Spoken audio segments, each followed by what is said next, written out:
Muito bom dia, queridos irmãos e irmãs. Trago saudações da Igreja Evangélica da Gafanha, da Nazaré, para os irmãos. Que a graça e a paz do Senhor possam estar connosco esta manhã. Já cantámos ao Senhor, já o louvámos, já engrandecemos o seu nome através da música, já nos aproximámos da mesa e agora vamos ouvir a sua palavra e sermos alimentados por ela esta manhã. Dou graças a Deus pelo convite e pela passagem que me foi atribuída para falar esta manhã, e louvo pela iniciativa de pregarem em toda a carta aos Filipenses. Normalmente é conhecido o lema um dos lemas da Reforma, sola Scriptura, né? Somente a Escritura. Mas um dos gritos, ou um dos conceitos que tem sido esquecido é toda a Escritura. Toda a Escritura. Não é somente a Escritura, mas é toda a Escritura. E ao pregarem todo um livro, vocês estão a falar de todos os assuntos que Paulo escreveu aos Filipenses, e não assuntos selecionados. E eu dou graças a Deus por isso, por esta iniciativa de uma pregação expositiva e sequencial, seja na carta aos Filipenses, seja noutro livro, porque assim estamos a ser alimentados por toda a Escritura de Deus. Irmãos, vamos ler a nossa passagem e vamos então tirar algum ensino para a nossa vida, para esta manhã, para esta semana e para a nossa vida até ao que o Senhor nos leve. Vamos então ler Filipenses capítulo 4, verso 2 até ao verso 9. O Jonatas, a semana passada, teve 22 versículos para ler e para expor em 41 minutos, acho eu. Não pensem que hoje, por ser menos versículos, vai ser menos tempo. Vamos então ler Filipenses 4, do 2 até ao 9. Diz assim a palavra de Deus. Rogo a Evódia e rogo a Síntique, pensem concordemente no Senhor. A ti, fiel companheiro de jugo, também peço que as auxilies, pois juntas se esforçaram comigo no Evangelho. Também com Clemente e com os demais cooperadores meus, cujos nomes se encontram no livro da vida. Alegrai-vos sempre no Senhor. Outra vez vos digo, alegrai-vos. Seja a vossa moderação conhecida de todos os homens. Perto está o Senhor. Não andeis ansiosos de coisa alguma. Em tudo, porém, sejam conhecidas diante de Deus as vossas petições, pela oração e pela súplica com ações de graças. E a paz de Deus, que excede todo o entendimento, guardará o vosso coração e a vossa mente em Cristo Jesus.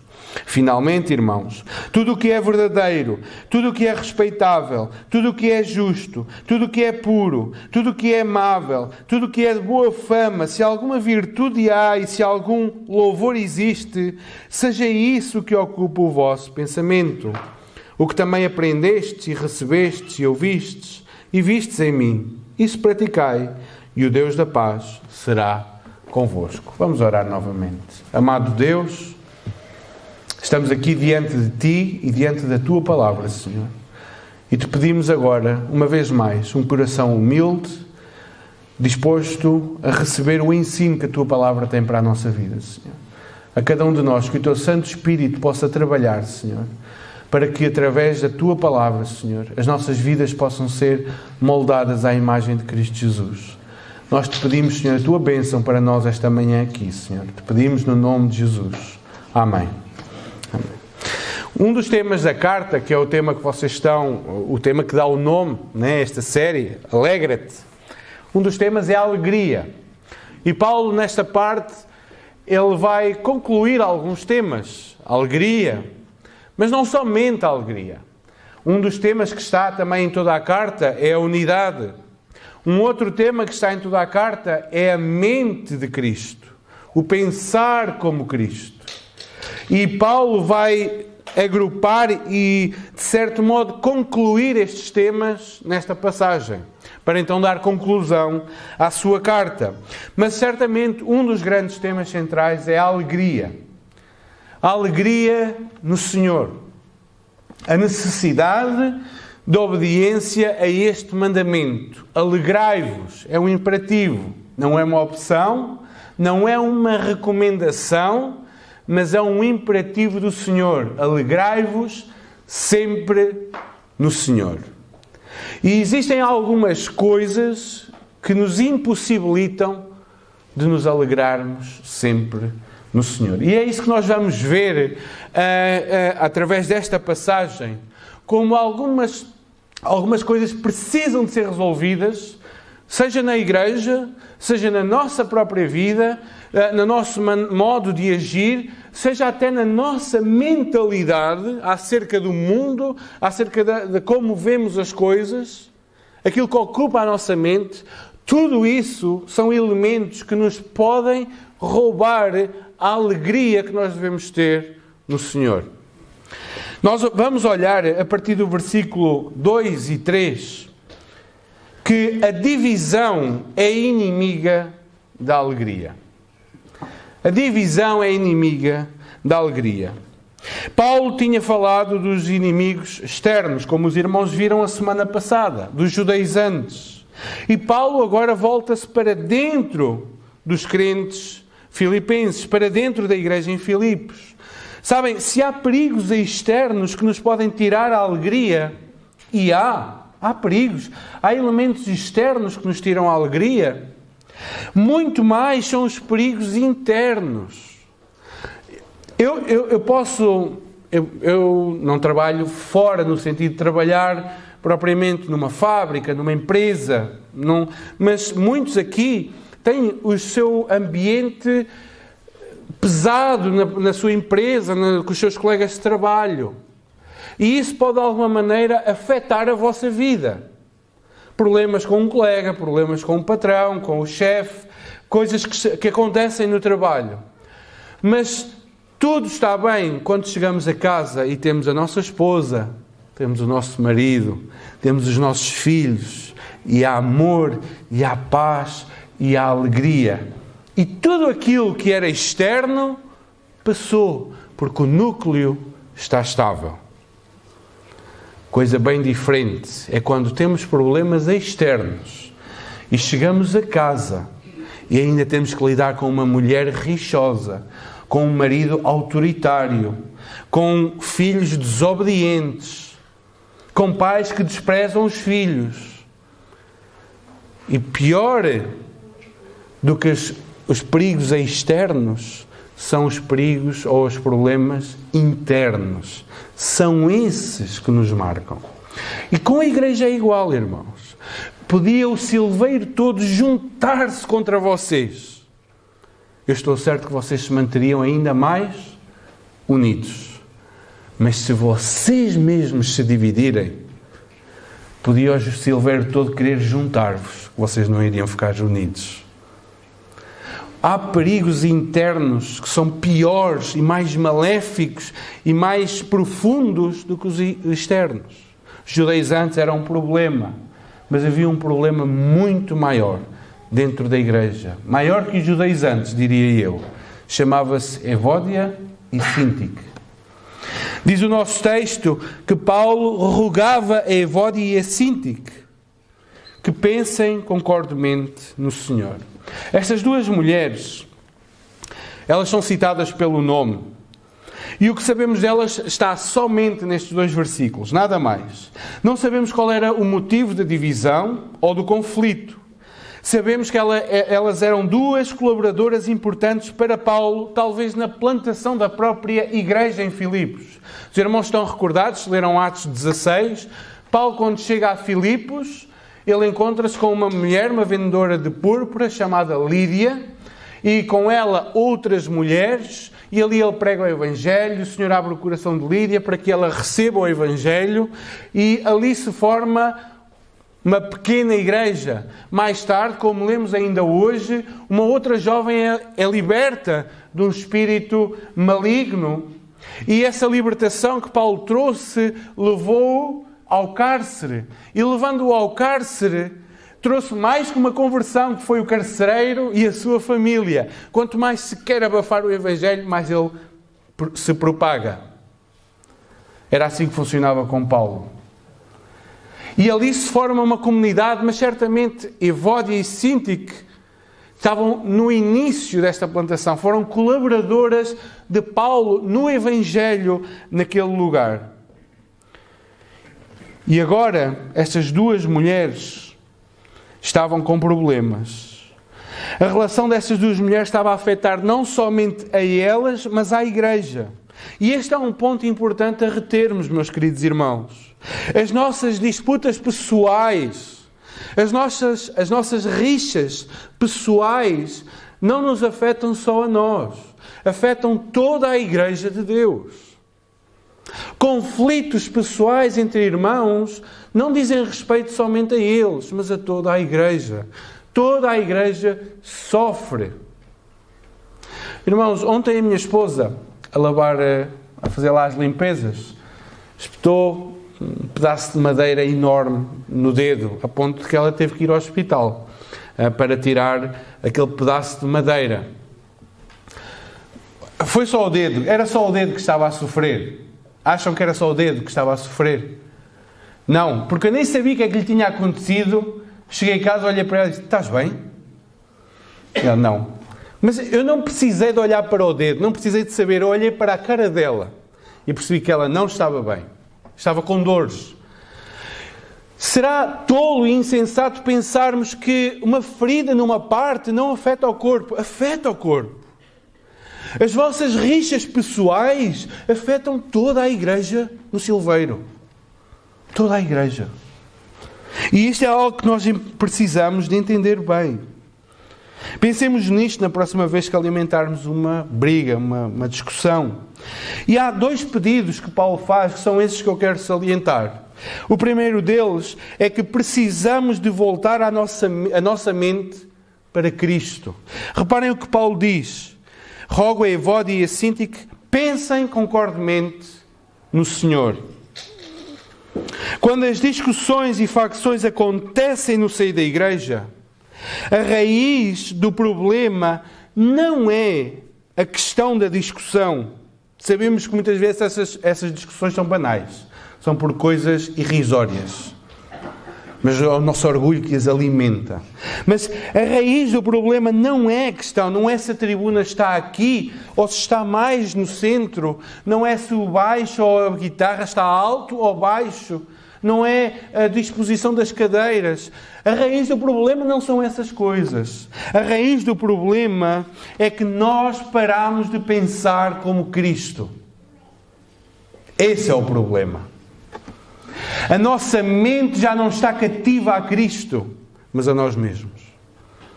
Os irmãos notem que Paulo diz: pensem concordemente. O verbo pensar é o mesmo verbo usado em 2:5.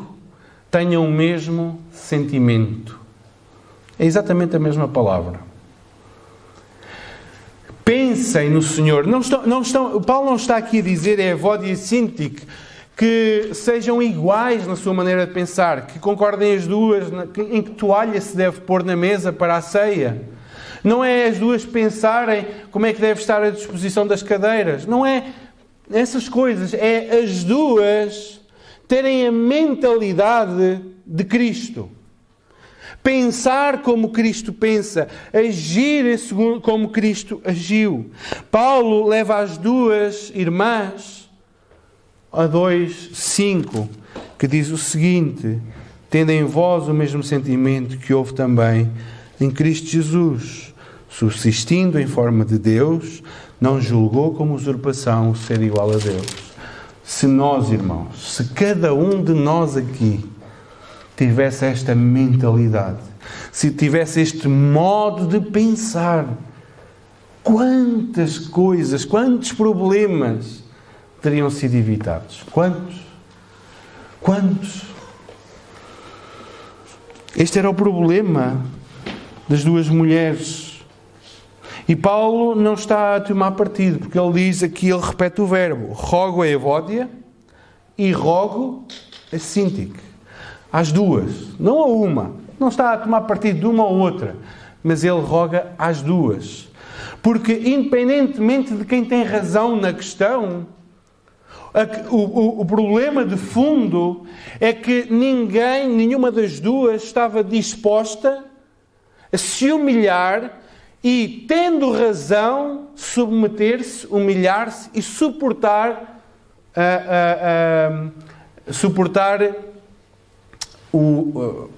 o preço daquela discussão. Nenhuma das duas. Cristo, o Filho de Deus, o eterno Filho de Deus, Ele é Deus. E sendo Deus, não se agarrou a esse direito, mas humilhou-se, fazendo-se homem. E não um homem rico, um homem grande, mas um servo obediente e obediente até à morte e à morte de cruz. Ora, irmãos, se o Filho de Deus se humilha a tal ponto, devemos nós imitar este modo de pensar. E quando há discussões entre nós, quando houver tensões entre os irmãos reflitam. Se realmente é a mente de Cristo que está a reinar em vosso coração, na vossa vida, ou se é a mente do mundo, do velho homem.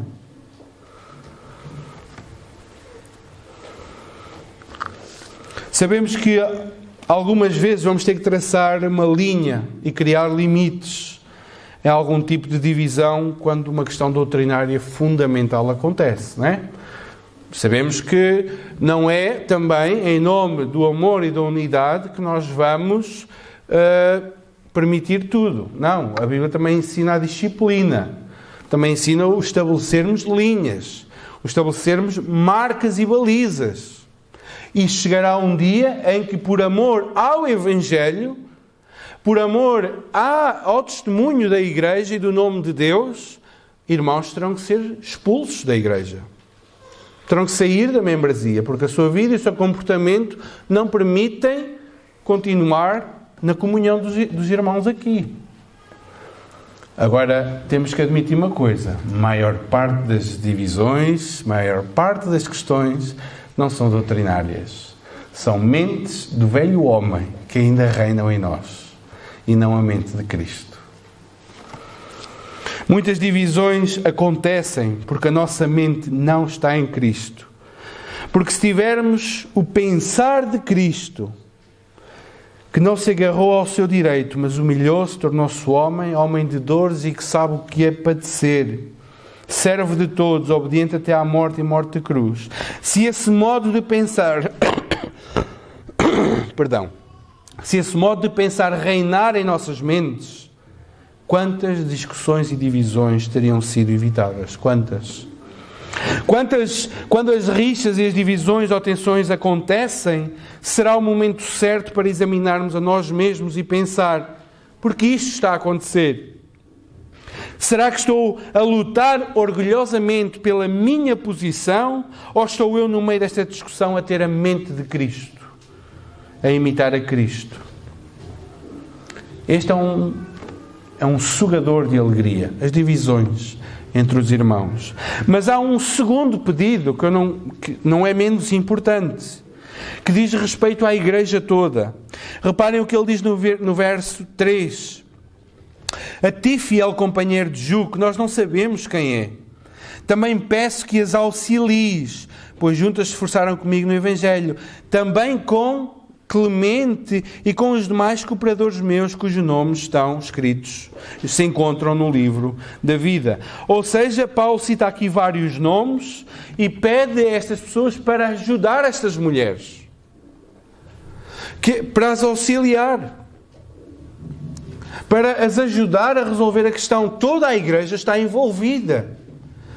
Não é o irmão Duarte e o Graça terem uma discussão, isso é entre eles. Não, todos nós somos responsáveis pela vida deles.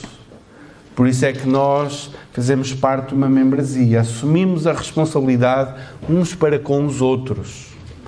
E quando há rixas e discussões, não é um problema deste ou daquele, é um problema da igreja e que deve ser trabalhado e resolvido pela igreja. Não podemos dizer, isto não é com vocês, isto é entre mim e ele. Não. A vossa vida, pasmem-se, pertence à igreja. E todas as vossas palavras e ações dizem respeito à igreja. E a igreja tem uma palavra sempre a dizer acerca da vossa vida e da vossa conduta. A vossa vida não é vossa, é deste corpo que aqui está. E tudo aquilo que vocês fazem e dizem respeito a este corpo que aqui está. E vocês precisam ter a noção desta realidade. Por isso é que a igreja é responsável, quando há rixas e discussões, resolver a questão. Assim como este fiel companheiro, como Clemente e os demais, deveriam lutar para resolver esta questão. Paulo pede e lembra que a responsabilidade da unidade e da paz é da igreja como um todo. Há responsabilidades individuais, é certo, mas há uma responsabilidade coletiva que não pode ser descartada de maneira alguma. E há aqui uma nota importante que não devemos deixá-la escapar. Porque é que Paulo diz cujos nomes se encontram no livro da vida? O que é que Paulo está a querer dizer com isto aqui no meio do problema? Havia um conceito naquela altura chamado Pax Romana. O que é que isto quer dizer? Houve um período no Império Romano onde o Império não sofreu guerras internas. Não havia batalhas internas dentro do Império. Havia uma paz dentro do Império Romano. E Paulo está a lembrar a igreja, está a lembrar estes homens, de que eles pertencem a um reino muito maior do que o Império Romano. Os seus nomes não estão inscritos lá nos censos de Roma. Os seus nomes estão inscritos no livro da vida. Eles pertencem a um império que é o reino de Deus. E se Roma zelava pela paz interna, muito mais a igreja deve zelar pela paz no seu meio, no seu seio. Muito mais. A gente deixa feridas abertas tempo demais e elas tornam-se verdadeiros buracos, insolúveis, sem solução. Irmãos, se há aqui alguma divisão, hoje, aqui no Silveiro, se há algum tipo de tensão entre os irmãos, vocês têm duas hipóteses. É-vos apresentada duas hipóteses. Ou vocês cerram os ouvidos à palavra e mantêm o vosso coração orgulhoso, ou imitam Cristo com a transformação da vossa mente e deixam os vossos direitos de lado e humilham-se diante de Deus e reconciliam-se com o irmão. Eu não sei a vossa realidade, mas certamente vocês sabem a vida de cada um. Se há aqui contendas, se há aqui algum tipo de animosidade, um para com o outro, ou vocês fecham os ouvidos à palavra, ou imitam Cristo e reconciliam-se. Qual dos dois querem fazer? Querem ter verdadeira alegria ou querem continuar na amargura da divisão? Então Paulo prossegue, capítulo 4, versículo 4, e temos aqui aquilo que é o centro desta passagem. Alegrai-vos sempre no Senhor. Outra vez vos digo, alegrai-vos. Irmão, só uma nota, que horas são? Ok. Até que horas é que eu posso? Ninguém deixou a panela ao lume, pois não? Ok. Filipenses 4:4 diz, alegrai-vos sempre no Senhor. Outra vez vos digo, alegrai-vos. E este é um dos versículos centrais. É um cerne que resume o tema da nossa série, da série que os irmãos estão a ouvir. E muito poderia ser dito acerca só deste versículo, mas eu vou-me conter a 3 pontos fundamentais. E o primeiro deles é que a alegria, como eu já disse no início, não é uma opção, mas é um mandamento de Deus. A alegria não é algo que eu posso ter ou não ter, mas é algo com que eu devo viver sempre. assim como não ser invejoso, assim como não pensar ou cobiçar a mulher do outro. Há um mandamento de me alegrar sempre. E porquê é que nós nos devemos alegrar sempre? Eu quero dar pelo menos três pontos que nos devem servir de base para a nossa alegria. O primeiro deles é que o Evangelho são novas de alegria. Esta é a fonte da nossa alegria. O Evangelho são novas de alegria. Reparem o que diz em Lucas 2,10, diz: e o anjo lhes disse: não temais, porque eis aqui vos trago novas de grande alegria. Então, porque é que eu me devo alegrar? Porque é que eu me posso alegrar? Porque o próprio Evangelho é alegria. A segunda razão é que o reino de Deus ao qual eu pertenço é alegria. Romanos 14,17 diz: porque o reino de Deus não é comida nem bebida, mas justiça e paz e alegria no Espírito Santo. E em terceiro lugar, porque é que eu me posso alegrar? Porque a alegria é uma das qualidades do fruto do Espírito. Diz: mas o fruto do Espírito é amor, alegria, paz, longanimidade, benignidade, bondade e fidelidade. Gálatas 5:22. Então, esta não é uma alegria centrada em mim. Quando Deus diz para eu me alegrar, não é uma alegria centrada em mim, não é uma alegria no mundo, não é uma alegria nas minhas coisas, mas diz respeito a uma alegria do alto, das coisas de Deus e do próprio Deus. A alegria bíblica assenta no Evangelho, com os olhos postos no reino de Deus, e é o resultado de um coração transformado pelo Espírito Santo. É esta alegria que falamos. É esta alegria que nos é pedida para ter. Uma alegria centrada no Evangelho, com os olhos no reino e uma vida transformada pelo Espírito Santo. E em segundo lugar, devemos nos alegrar e alegrar sempre. Esta alegria não é uma alegria circunstancial. O mandamento é sempre, ou seja, não depende das circunstâncias nem do momento. A ONU estabeleceu como Dia Mundial, não da alegria, mas da felicidade, o dia 20 de março. Estabeleceram 3 critérios para definir a felicidade de uma nação. E a felicidade de uma nação é definida por quê? Pela sua saúde, pelas suas finanças e pelos seus relacionamentos sociais. São os 3 pilares em que é medida a felicidade. Significa que quando eu for velho e a minha saúde já não valer nada, e eu gastar todo o meu dinheiro em tratamentos e ficar pobre, e já não tiver relacionamentos sociais porque estou enfiado num quarto num lar, já não posso ter alegria. Já não sou considerado feliz. Ora, irmãos, esta é a alegria do mundo. Mas porquê é que nós nos podemos alegrar sempre? Porque a nossa alegria não assenta nem em saúde, nem em finanças, nem em relacionamentos sociais. Embora todas essas coisas sejam importantes, mas a nossa alegria não é daqui, irmãos. A nossa alegria é acerca de Deus, é com os olhos postos em Deus. Para o mundo estas coisas são importantes, mas nós temos o nosso olhar fixo na fonte da alegria que é o nosso Senhor. Abacuque, o que é que diz em Abacuque 3? Não peço que abram, mas que ouçam.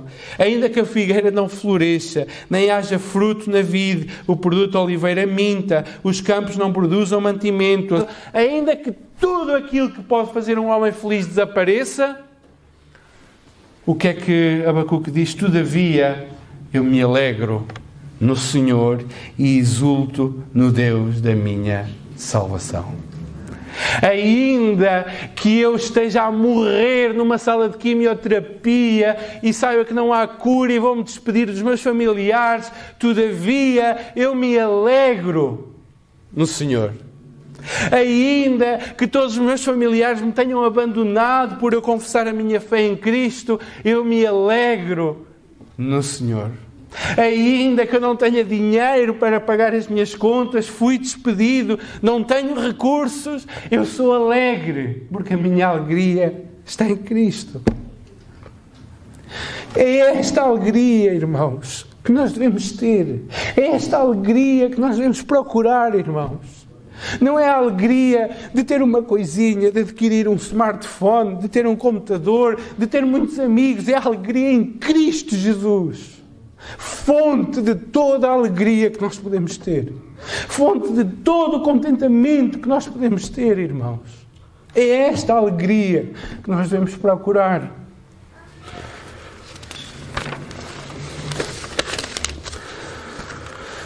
Irmãos, a nossa alegria não é centrada em Deus.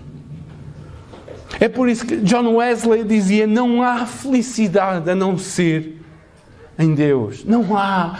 Porque é que o mundo está desesperado, irmãos? Porque neste momento de pandemia foi tirado tudo aquilo que fazia o mundo alegre. Foram tirados os relacionamentos sociais, a economia está uma desgraça, as pessoas morrem com o Covid e sem Covid e vão morrendo e morrendo aos milhares, e tudo aquilo que sustentava a alegria e a felicidade de uma pessoa caiu por terra. E nós, irmãos, nós buscamos a nossa alegria, fechados em casa, confinados, as contas a aumentar, o dinheiro a não vir, familiares doentes, nós mesmos talvez num hospital um dia. E nós continuamos a dizer: todavia, eu me alegro no Senhor. Não há felicidade a não ser em Deus. O salmista diz: na tua presença há plenitude de alegria. Na tua presença. Na presença de Deus, na presença de Cristo, não falta alegria. Mas tens que ir lá. Tens que ir lá. Irmãos, Spurgeon diz assim: o que é palha comparada com o trigo? O que é um pedaço de vidro comparado com um diamante verdadeiro? Assim, a alegria que temos em Cristo é superior a todas as delícias deste mundo. Calvino diz: a alegria do mundo é decepcionante, frágil e inconstante. A alegria que não nos é tirada é a alegria alicerçada em Deus. C.S. Lewis diz: o problema do homem não é a busca pela felicidade, mas o facto dele a buscar nos lugares errados e de se contentar com pouco, muito pouco. Facebook, Instagram, uma carreira profissional, uma família estável, uma mulher bonita, um homem atraente, filhos obedientes, um bom fatinho para sair ao domingo, um carro bonito. E o homem busca em coisas miseráveis a sua alegria. Um dia vai-se decepcionar. C.S. Lewis tem razão. A falta de alegria é que o homem busca alegria em coisas tão miseráveis. Contenta-se com pouco, com as coisas deste mundo, que são tão irrisórias, tão efêmeras, tão passageiras, e é com isto que o homem se contenta. Grant Osborne diz: não é a nossa situação, mas é a presença de Deus que determina a alegria que sentimos.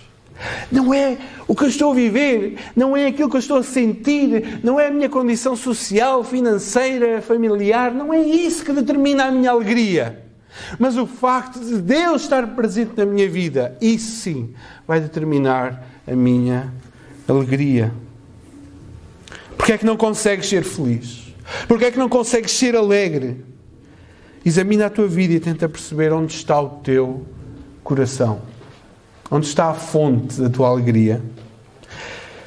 Talvez haja pecado em ti também, que te tira a alegria. Talvez haja pecado que te suga essa alegria que tu deves ter. Talvez. Davi foi toda a gente conhece a história de Davi, não preciso estar aqui a repeti-la. Depois de cometer adultério, depois de cometer homicídio, de mentir, de pecar contra tudo e contra todos, ele tem que confessar algo que é uma verdade na nossa vida também. Depois de ele perceber o seu pecado, ele diz no Salmo 51, restitui-me a alegria da tua salvação. Porquê? Porque o pecado suga-nos essa alegria. O pecado suga-nos a alegria que nós devemos ter em Cristo.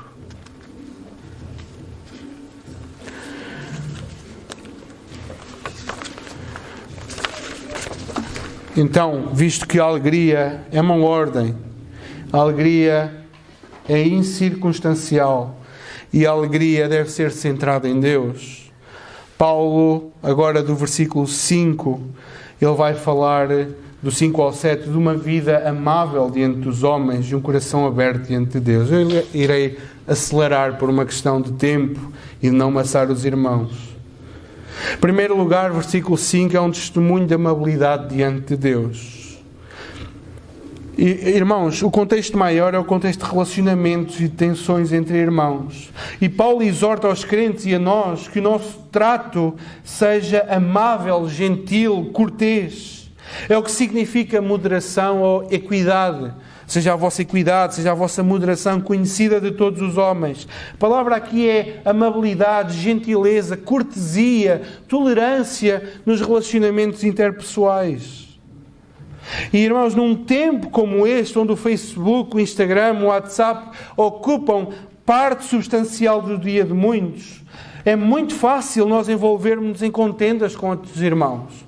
Eu já me tive que arrepender desse pecado, irmãos. Eu já fui absorvido por esse pecado, de me meter em rixas e de não... Aquilo que era conhecido em mim não é a minha amabilidade, é a minha frieza, a minha agressividade. E todos nós temos que fazer esta análise. O que é que os homens conhecem de mim? Seja a vossa amabilidade, seja a vossa cortesia, seja a vossa tolerância, seja a vossa gentileza, aquilo que os homens conhecem de vocês. Seja esse o vosso testemunho, individualmente e como igreja, aqui no Silveiro. Não sejam conhecidos por briguentos, não sejam conhecidos por murmuradores, não sejam conhecidos por lançadores de contendas. Sejam conhecidos por amáveis, tolerantes, gentis, com todos os homens, crentes e descrentes. Porquê? E qual é a razão para isso? Porque perto está o Senhor. O Senhor há de vir. E mesmo que vocês sofram afronta por causa da vossa fé, sejam amáveis com esses. Porque o Senhor há de vir e há de repor toda a justiça. Os vossos relacionamentos com os outros, mesmo com aqueles que vos agridem, deve ser de amabilidade, porque a ira e a vingança pertencem ao Senhor. E o Senhor tratará de repor toda a justiça.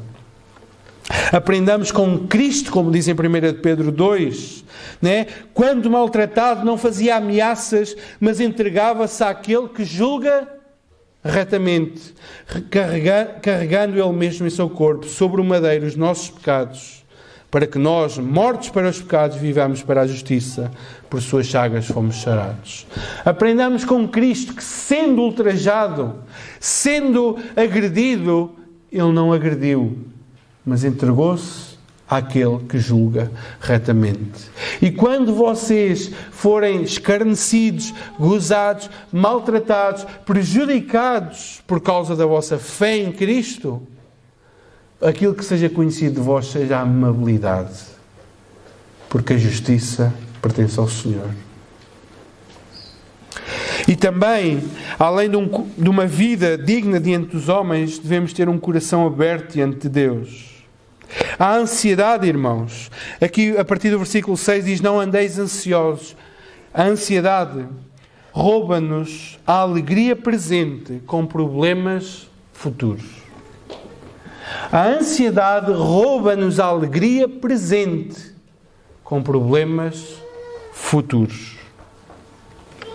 A ansiedade tem por hábito comer alegria ao pequeno almoço. Ela suga-nos a alegria, porque ocupa-nos com problemas que não existem, mas que ocupam a nossa vida e a nossa mente.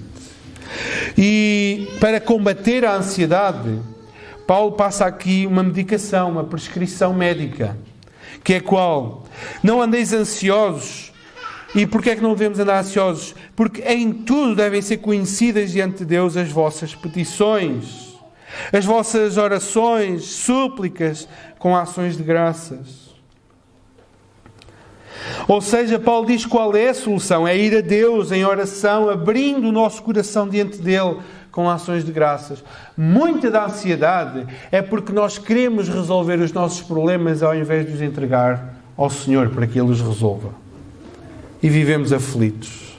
E vivemos angustiados porque queremos ter o controle da nossa vida e não que Deus controle a nossa vida.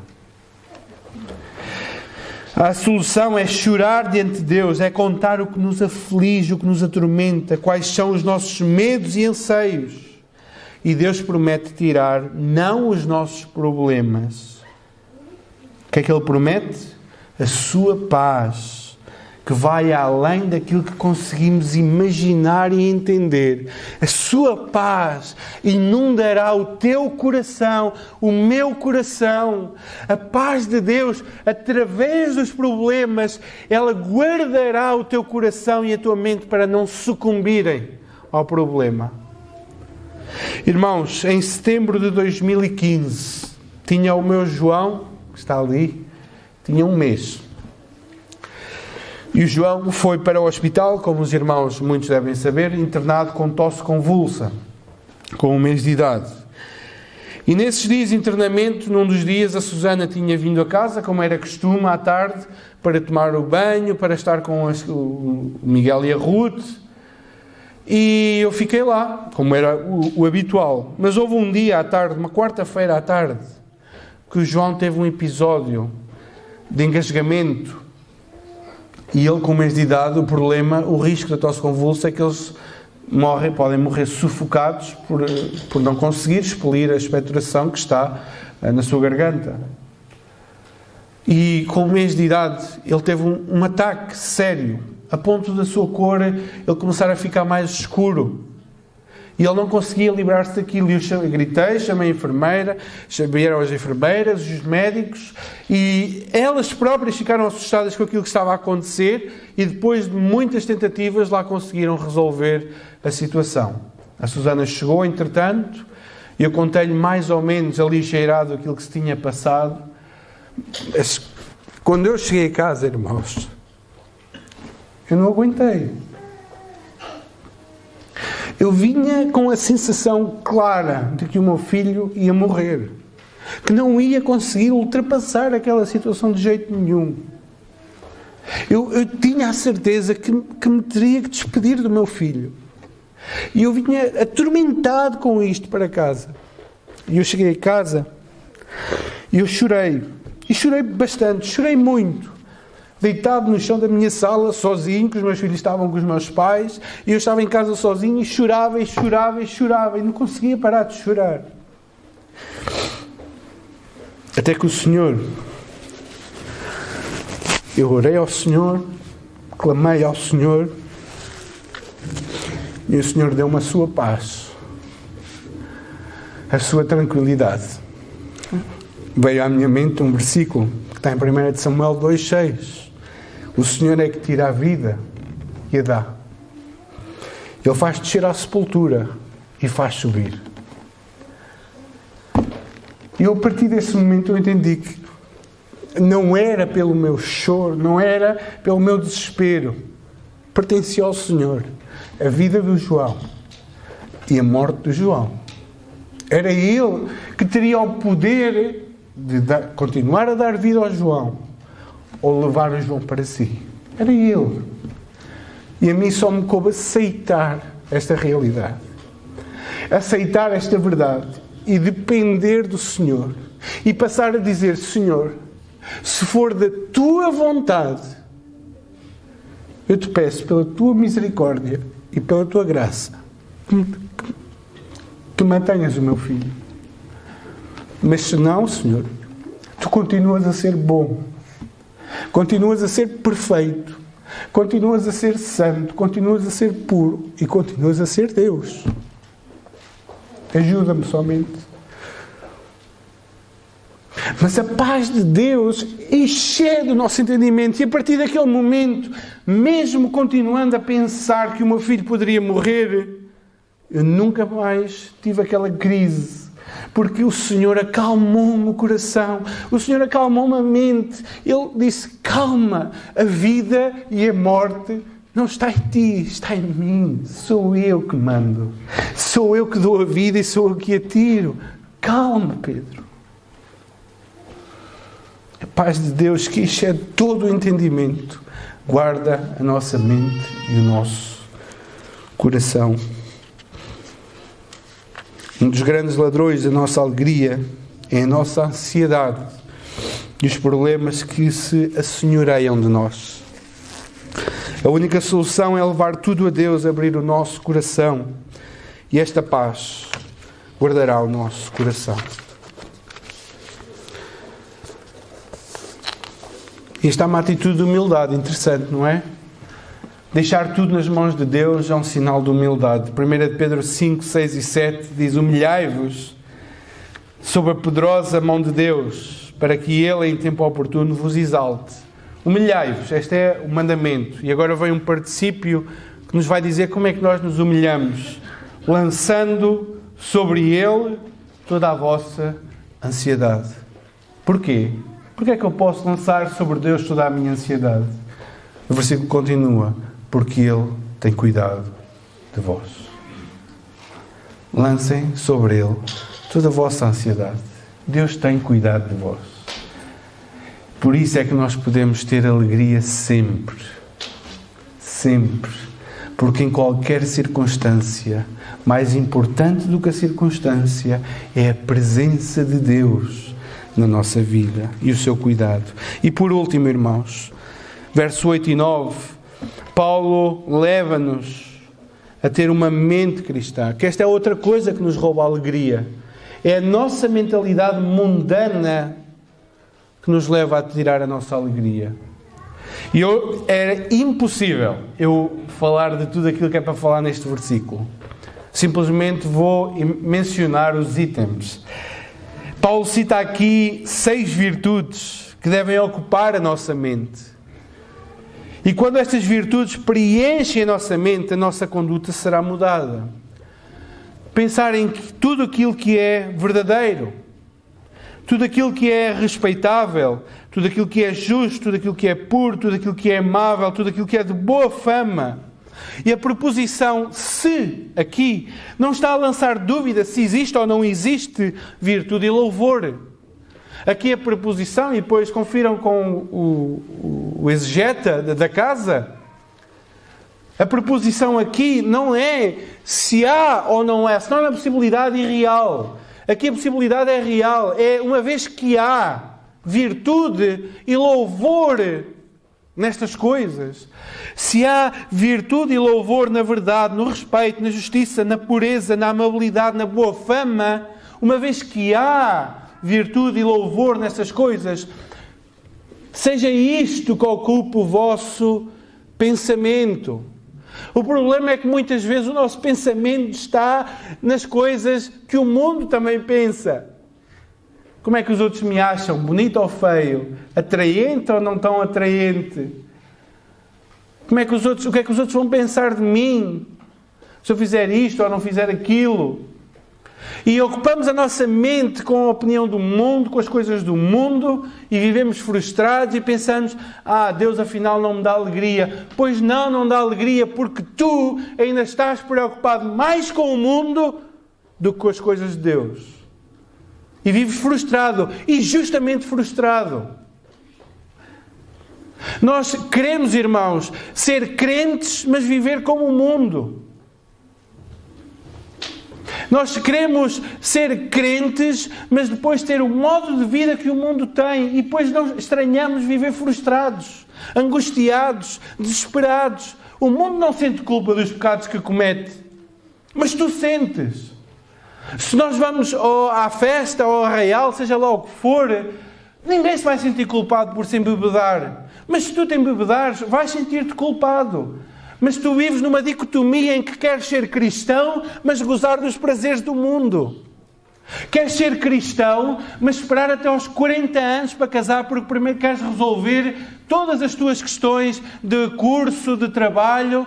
A questão é que o mundo aguarda até aos 40 anos para casar, mas ele não está até aos 40 anos virgem. Mas tu deves estar. Pois não queres estranhar eles estarem todos bem e tu seres um frustrado. Para de pensar como o mundo pensa, de agir como o mundo age. Ocupa a tua mente, ocupa a tua cabeça, ocupa a tua vida com as virtudes de Cristo. Seja isso o que ocupa o vosso pensamento.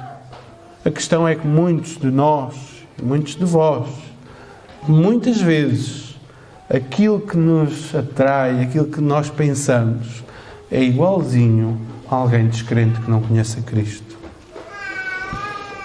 E Paulo diz, olha, lembrem-se de mim, olhem para mim, não é? Eu posso imaginar aquele carcereiro de Filipos, não é? Aquele carcereiro a pensar, eu lembro-me dele.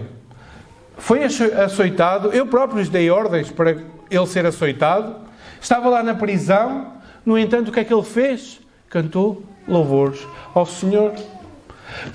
Entoava cânticos ao Senhor com Silas. E o carcereiro que pertencia àquela igreja de Filipos, provavelmente, ele poderia muito bem pensar e lembrar-se daquilo que aprendeu de Paulo, aquilo que tinha recebido de Paulo, aquilo que tinha ouvido de Paulo, aquilo que tinha visto em Paulo. Seja esse o modelo.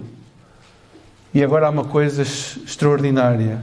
Quando a nossa mente é cativa a Cristo, quando a nossa mente é ocupada pelas coisas de Cristo, quando a nossa mente só tem olhos e pensamento em Cristo, o Deus de paz estará connosco. Se na ansiedade nós nos lançarmos a Cristo ou a Deus, nós temos a paz de Deus ocupar a nossa mente. Não temos só a paz de Deus, temos o Deus da paz connosco. Irmãos, a alegria parece uma coisa tão simples, não é? Mas há elementos que nos podem sugar a alegria. Sugar a alegria. Então, 4 recomendações à luz desta palavra de Filipenses. Se vocês querem ter verdadeira alegria em Cristo e alegria contínua em Cristo, resolvam os vossos conflitos com a mente de Cristo. Vivam diante dos homens com a expectativa da vinda de Cristo. Apresentem todas as vossas dúvidas e anseios a Deus e ocupem a vossa mente com as virtudes de Deus. Eu peço perdão pelo tempo passado, mas que o Senhor nos possa abençoar e ajudar a viver com verdadeira alegria em meio a um mundo cheio de pandemia. Que o Senhor nos abençoe.